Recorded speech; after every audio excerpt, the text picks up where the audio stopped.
자, 세원고 4번부터 해설 바로 시작하도록 하겠습니다. 자, 4번이니까 바로 교재는 20쪽으로 넘어오시면 되겠네요. 자, 바로 진행하도록 하겠습니다. 자, 20쪽 같은 경우 4번 지문은요, 그냥 딱 이거야. 연예인들 연말에 연예대상, 연기대상 이런 거 받잖아요. 근데 보통 연기대상이나 연예대상이랑 좀 가까운 작품들이 좀 우수한 평가를 받는 경우가 좀 많죠. 왜냐면 시상과 가까울수록 머릿속에 기억에 남으니까 당연히 얼마 안 돼서.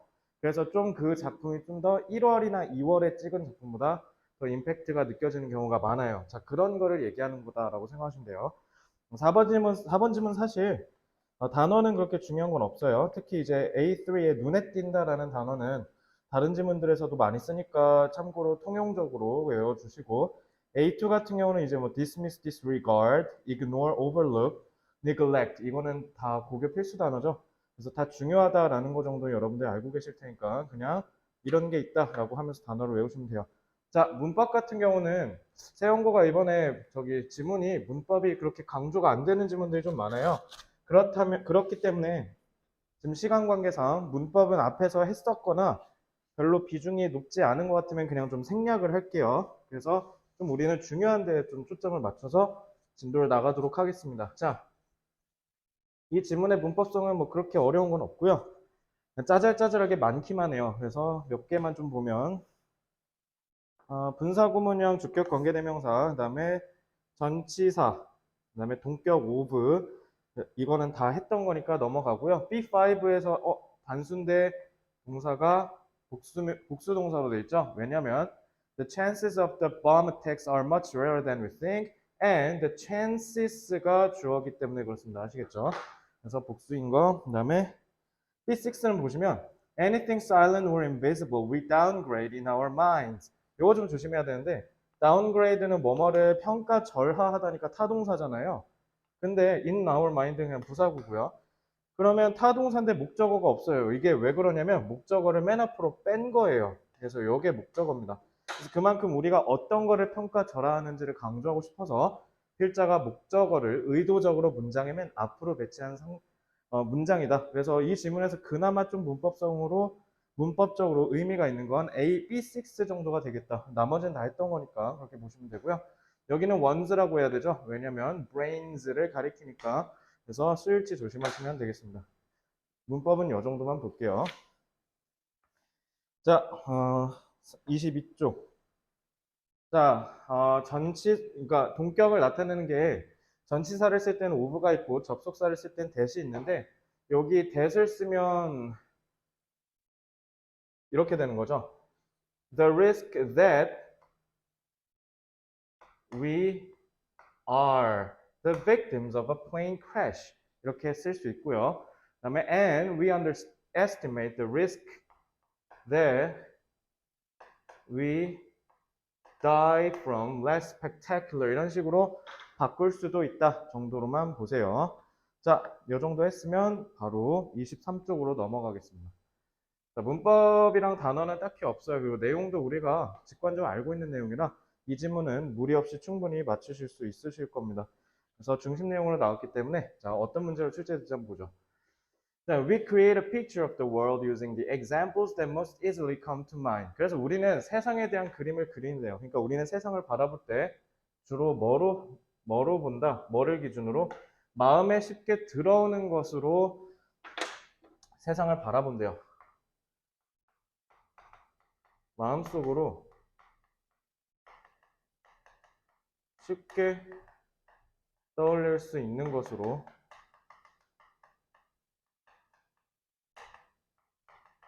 세상을 이해한다 라고 쓰시면 되겠죠. 자, 마음속으로 쉽게 떠올릴 수 있는 거. 그러면 우리는 이제 어떻게 하면 돼요? 이 쉽게 떠올린다는 말이 뭔지를 구체화하면 되겠네요. 자, 그래서 this is foolish. 근데 이 문제는 뭐냐면 갑자기 이건 되게 바보 같은 생각이래요. 갑자기 부정적 서술을 하고 있죠. 그래서 제가 주장이라고 한 거예요. 그래서 this is foolish of course because in reality 현실에서는 things don't happen more frequently just because we can imagine them more easily. 우리가 쉽게 떠올릴 수 있다라고 해서 우리가 쉽게 자주 일어난다라고 얘기하진 않는다라는 거예요. 그러니까 예를 들면 특히 뭐 마드리드 한가운데에서 갑자기 폭탄 테러가 일어나서 300명이 죽고 뭐 1000명이 다쳤다. 이런 식으로 기사가 나면 갑자기 무섭기 시작하죠. 만약에 내가 서울역에서 폭탄 테러를 당하면 어떡하지? 라고 한다고 해서 지하철 타고 이제 오늘부터 출근하지 말아야겠다라고 극단적으로 생각하는 경우는 없겠지만 좀 그런 두려움을 인간은 느끼기 쉽죠. 그래서 쉽게 떠오르는 것이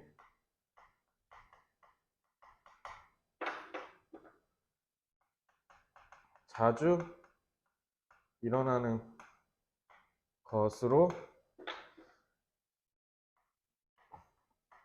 연결되지는 않는다라고 해서 얘는 부정적인 서술어조로 넘어가고 있어요. 그러니까 쉽게 떠오른다라고 해서 그게 무조건 자주 일어난다라고 생각하는 경우가 우리는 또 많다라는 거죠. 그래서 이러한 편견 덕분에 우리는 여행을 할 때 뭐 한다? 부정확한 위험 지도를 가지고 삶의 여정을 떠난다라는 거예요. 자, 그러니까 부정확한 지도, 위험 지도라는 말이 이제 이게 의미 추론 문제가 나오겠죠. 자, 이거의 의미가 뭐겠어요? 부정확한 지도. 그러니까 실제로 일어나는 것과 인간의 인지가 일치하지 않는다는 거 아니야? 그래서 실제와 인간의 인지가 서로 호응하지 않기 때문에 생기는 문제라는 거죠. 자, 그래서 thus we overestimate. 그래서 우리는 뭔가 뭐 비행기 추락 이런 거에 있어서는 조금 그럴 가능성이 높다고 생각하고 반대로 오히려 사망 가능성이 높은 게 뭐 당뇨병으로 죽거나 아니면 오히려 뭐 고혈압으로 죽거나 그런 건데 그런 건 전혀 생각하지 않는다는 거죠. 그래서 뭔가 훨씬 폭탄 테러 같은 거는 진짜 거의 영화에서나 볼 법한 건데 우리는 오히려 그게 더 위험 가능성이 높다라고 느낀다고요. 자, 그래서 이러한 잘못된 선입견이죠.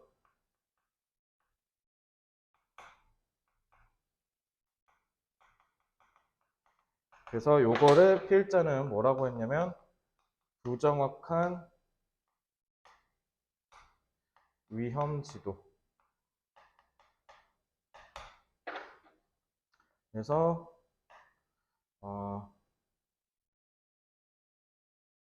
좀 자극적인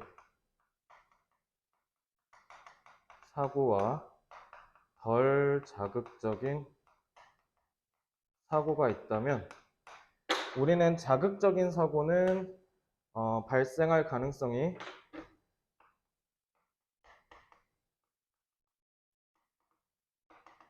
낮고 오히려 덜 자극적인 건 발생 가능성이 더 높아요.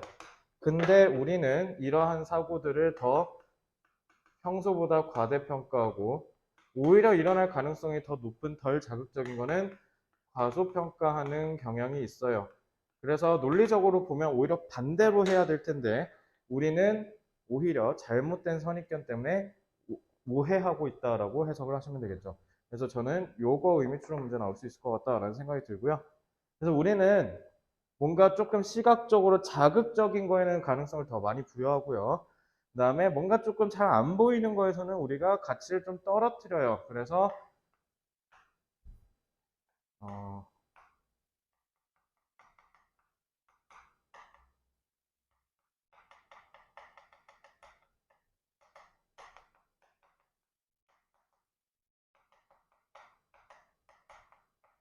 그래서 왜 어른들이 보통 우리가 나이가 먹음에 따라서 항상 조언해 주는 것 중에 하나가 생색내고 살아라.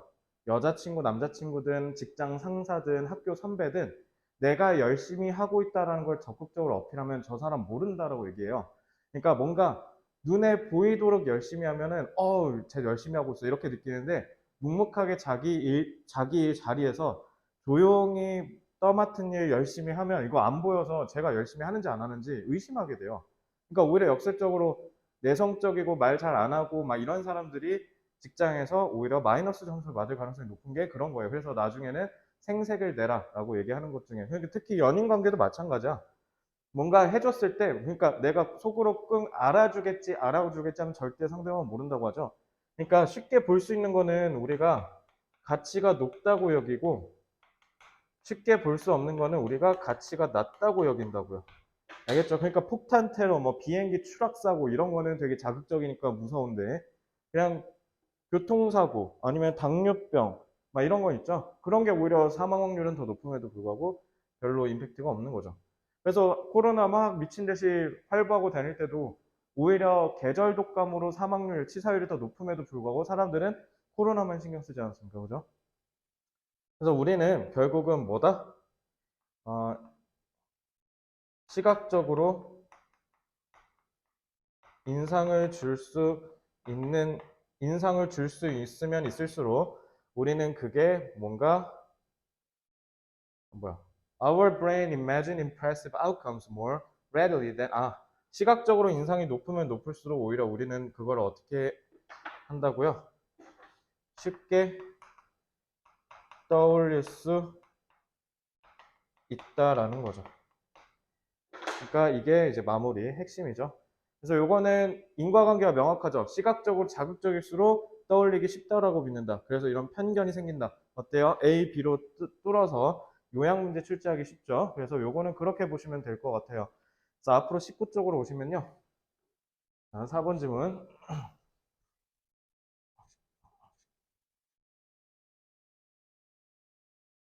자, 일단 요거는 저는 요약이랑 그다음에 아까 의미 문제가 나올 수 있겠다라고 생각하고요. 인간은 시각적으로 뭔가 쉽게 떠올릴수록 자주 일어날 수 있다고 착각한다. 이렇게 쓰면 될 것 같아요. 자, 인간은 쉽게 떠올릴수록 자주 일어날 수 있다고 착각한다. 아니면 착각하는 경향이 있다. 이런 식으로 쓰시면 되겠죠. 자, 바로 지체 없이 26쪽으로 넘어오겠습니다.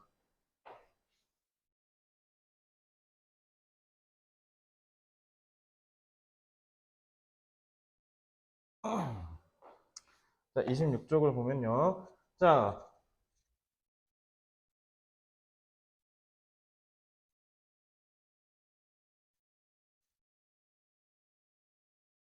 단어 같은 경우는 몇 개 조금 중요한 게 있는데요. 여기서 초크는 질식시키다요. 그러니까 뭔가 경제를 망가뜨린다라고 해서 특히 제일 중요한 게 undermine랑 compromise. compromise가 타협하다. 좋게 쓰면 타협하다. 나쁘게 쓰면 위태롭게 하다라는 거니까 특히 두 단어 조심하시고요. dispute도 당연히 중요하죠. 그러니까 반박하다라는 거니까 거기에 있는 단어는 다 아셔야 된다. 그래서 다 외워주시고요. necessary랑 substitute는 혹시 몰라서 잡았는데 여기는 다 다른 지문에서도 통용되는 기본적인 핵심어이니까 제일 중요한 건 undermine, compromise랑 dispute의 유의어를 좀 중점적으로 봐주세요. 자, 문법은 그냥 말로만 일단 대충 할게요. for years, 수년 동안이니까 과거부터 지금까지 몇 년 동안이죠. 그러니까 현재 완료 써야 되는 거고요. 그 다음에 동사의 수일치. 자, 여기는 월이죠. 왜냐면 여기 보시면 layoffs라고 했잖아요. 해고의 0.1%니까 복수의 0.1이니까 복수라고 하셔야 돼요. 그래서 이거 수일치 유의하시면 되고요. 그 다음에 접속사는 됐고 used to 그래서 이거 used to 뭐뭐 하곤 했다 하시면 안 돼요. used to extract 추출하는데 사용되는 machine이라고 해서 과거 분사구가 왔다라고 보시면 될 것 같습니다. 문법은 그냥 이 정도만 보시면 되고요. 문법으로는 당연히 실제될 가능성이 없다라고 보시면 돼요. 자, not only A but also B 정도만 좀 보면요. not only A 요거는 그냥 뭐 하려고 했냐면 여기 부분을 도치할 수도 있어서 그래서 they argue는 삽입절이니까 그냥 제외한다 치고요. not only를 맨 앞으로 빼면 도치가 일어나죠. 그래서 not only를 먼저 시작하면 is가 먼저 나온 다음에 environmental protection necessary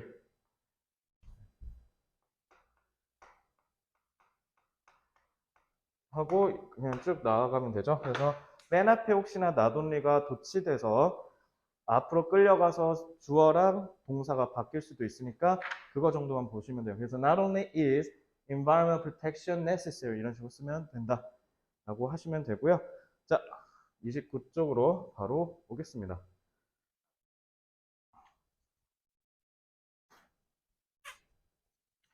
자, for years, business leaders and politicians have portrayed environmental protection and jobs as mutually exclusive. 자, 수년 동안 이제는 사실 이게 지문이 엄청 옛날 거야. 이게 언제 거야? 2016년이잖아요. 무려 7년 전 지문이라 이거 시대에 너무 뒤처져요. 옛날에는 7년 전까지만 해도 저런 얘기가 많이 있었죠. 환경을 보호하고 이런 거 기업 입장에서는 당연히 좋은 거지. 근데 그게 오히려 기업 입장에서는 비용을 올리기 때문에 아직은 시기상조야 이런 얘기가 많았어요. 2010년대까지는. 근데 이제 20년대 와서는 그런 얘기 하면 안 돼요. 그런 얘기하면 뭐 돌팔매질을 맞을 뿐만 아니라 환경운동가로부터 무엇보다 이제는 환경을 중시하는 게 사업적으로 중요해진 시대가 됐어요. 그래서 지금 뭐 현대든 삼성이든 LG든 탄소 중립, 그러니까 탄소 배출량을 0으로 만드는 걸 2045년에서 2050년으로 설정하는 등 이게 옛날에는 우리 기업은 이런 좀 뭔가 멋진 일들도 한답니다. 이렇게 뭔가 자랑하는 느낌이 있었다면 지금은 그렇게 안 하면 안 되는 수준이 된 거예요. 그래서 사실 이건 좀 시대에 좀 뒤처지는 좀 걸맞지 않는 지문입니다. 그래서 옛날에는 어떻게 했냐면 기업 활동과 환경 보존은 서로 배타적이라고 여겼대.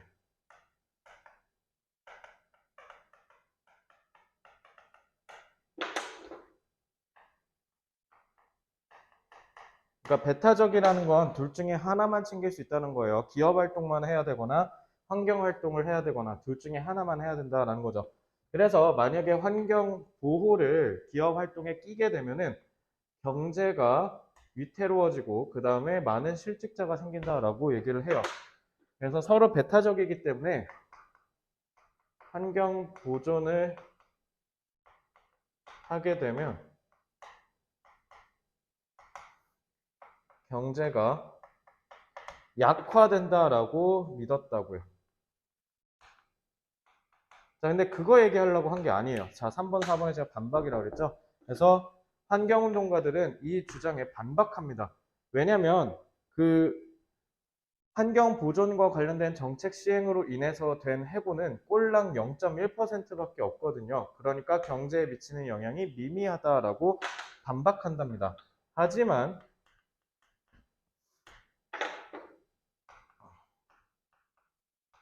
환경운동가들은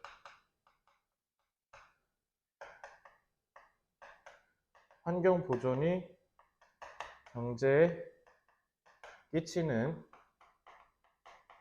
영향이 미미하다고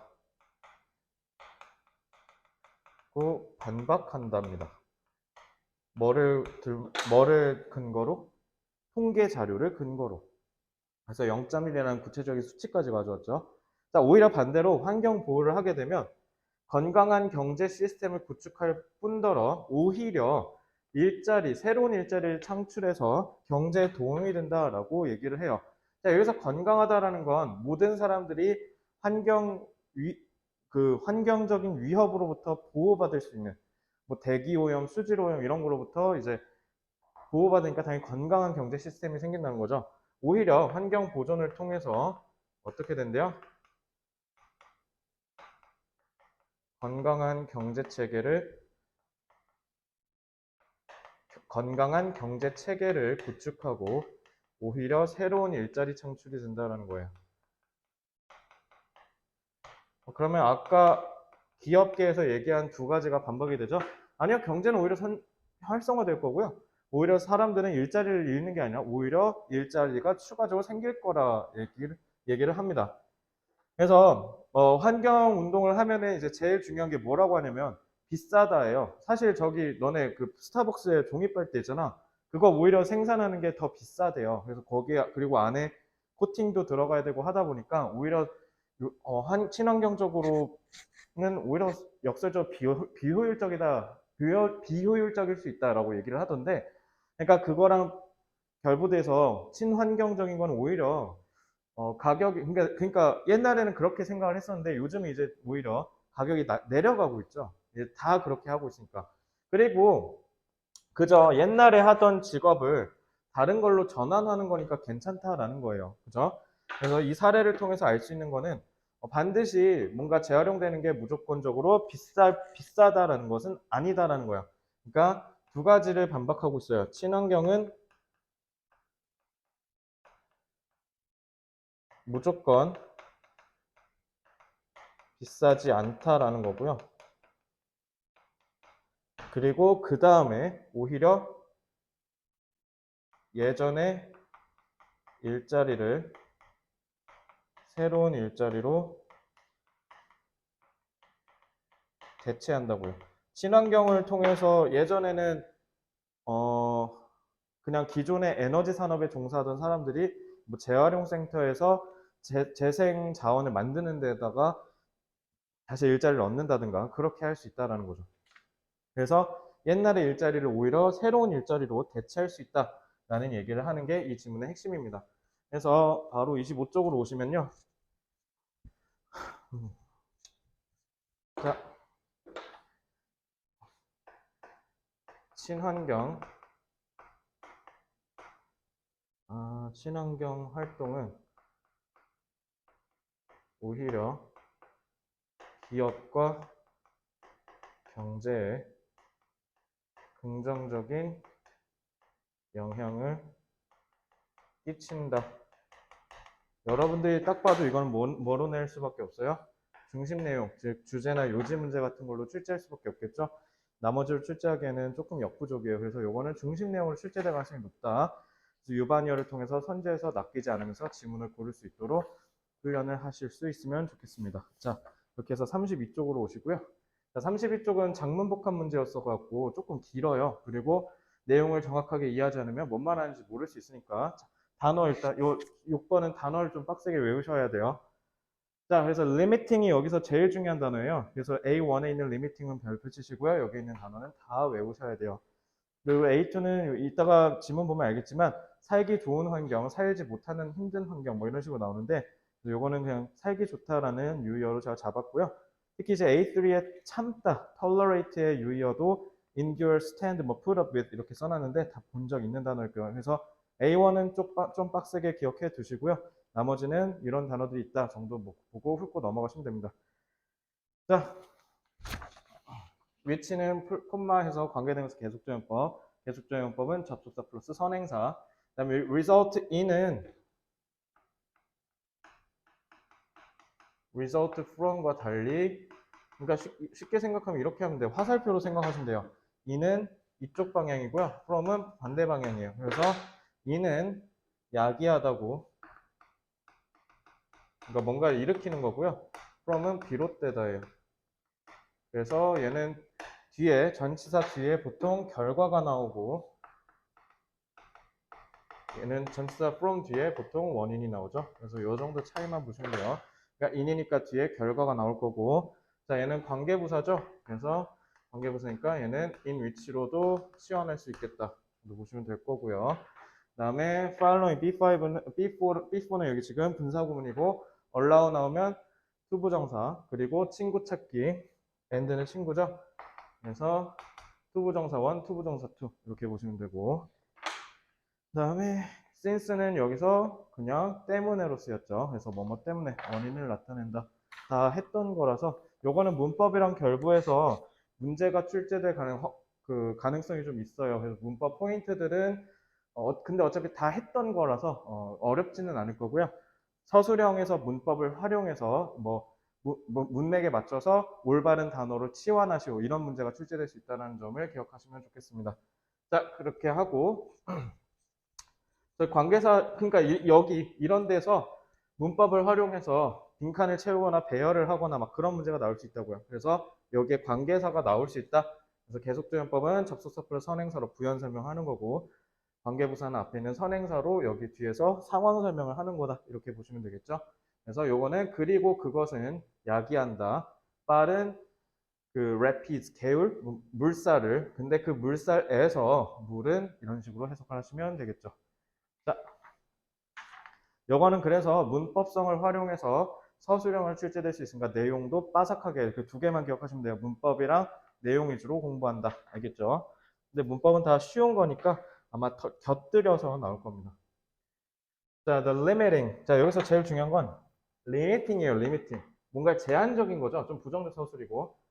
자, 바로 많은 물고기 종이 어딘가에서 사는 데 있어서 제약을 하는 요인이 뭐냐면 바로 dissolve, 용해된 산소가 물에 얼마나 있냐라는 거예요. 자, 그래서 물에 용해된 산소량의 수준이 물고기 종들의 서식 적합성에 제한을 둘 수 있다는 거죠. 그러니까 물에 용해된 산소량이 얼마냐에 따라서 어떤 종은 살 수 있고 어떤 종은 살 수가 없다. 그런 얘기 하는 거죠. 자, 그래서 어떤 종이 살 수 있는지 보죠. 자, 빠르게 flowing, 흘러요. 그리고 tree line, 그 나무가 우거진, 그러니까 한국진이나 이런 데 보면 그 상류랑 하류라고 해요. 개천에. 상류랑, 당연히 여기 산 쪽에 있는 거겠죠. 산 쪽에 있는 상류랑 쭉 내려오면 여기가 이제 하류가 되겠죠. 쭉 거슬러서 내려오는 이 강의 느낌을 얘기하는 거예요. 그러니까 이거 지금 상류 얘기하는 거예요. 상류는 당연히 물이 빠르게 흐르고 그다음에 나무가 쭉 줄지어 서 있는 뭔가 계곡 같은 느낌이죠. 그래서 용해된 산소의 수준이 높아요. 그래서 조금 트라우트, 송어, 트라우트가 송어였나?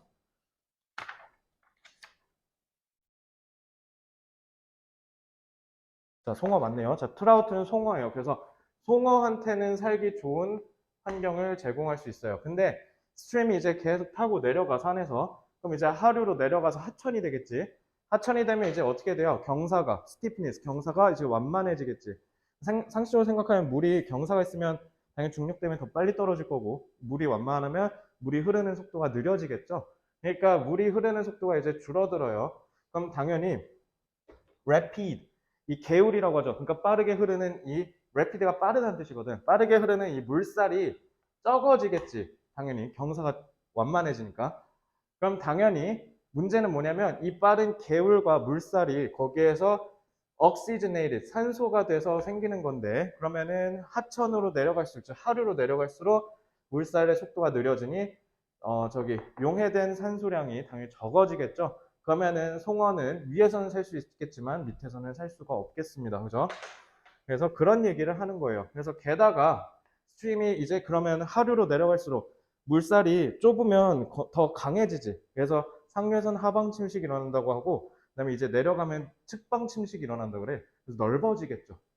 그 바다가 아니 바다를 강이 그래서 더 넓어져요. 그럼 문제는 이제 다 넓어지니까 위에서 나무가 상류는 엄청 우거져 있으니까 햇빛을 막아주는데 문제는 이제 나무가 점점 내려가서 얇아지고 그리고 넓어지니까 물에 햇빛이 쬐는 양이 더 많아지겠죠. 그러니까 따뜻해진대요.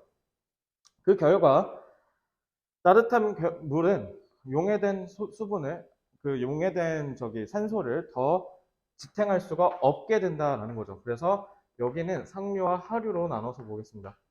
상류랑 하류로 나누면 여기는 경사가 급경사죠. 급경사라서 오히려 용해 산소량이 뭐야?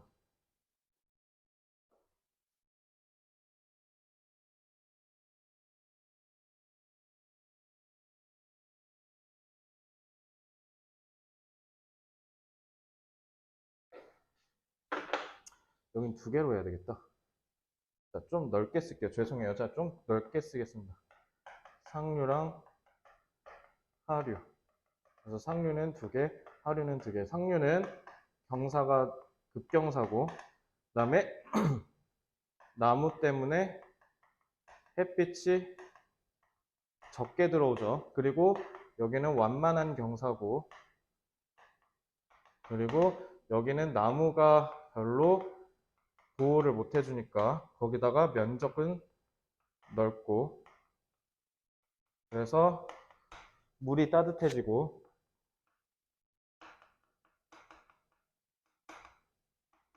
얘는 상대적으로 물이 따뜻해지진 않겠죠. 그래서 얘는 산소량이 감소하고, 급경사라서 물살이 빨라서 거기에 따라서 산소량이 높겠죠.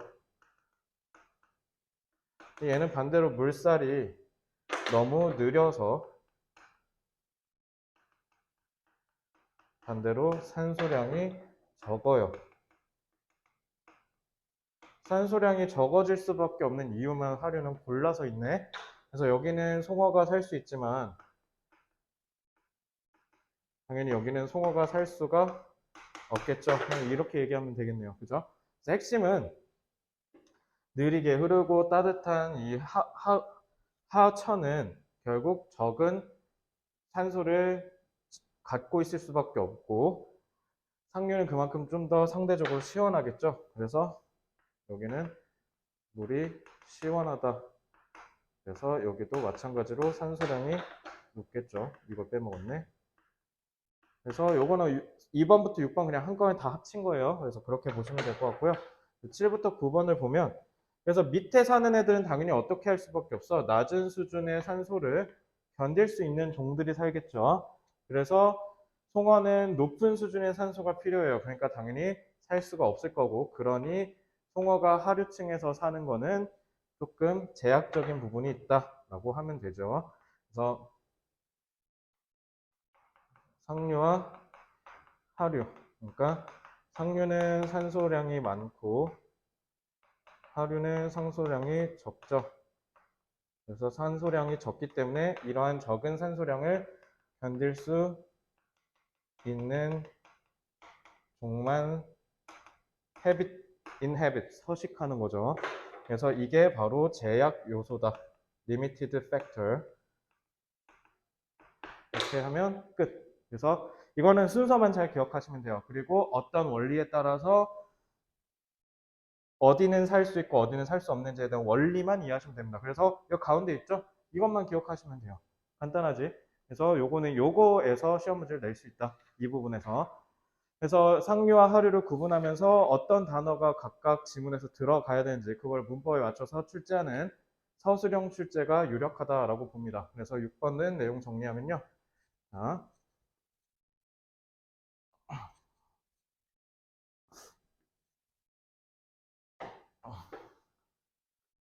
수중의 용해된 산소량의 수준에 따라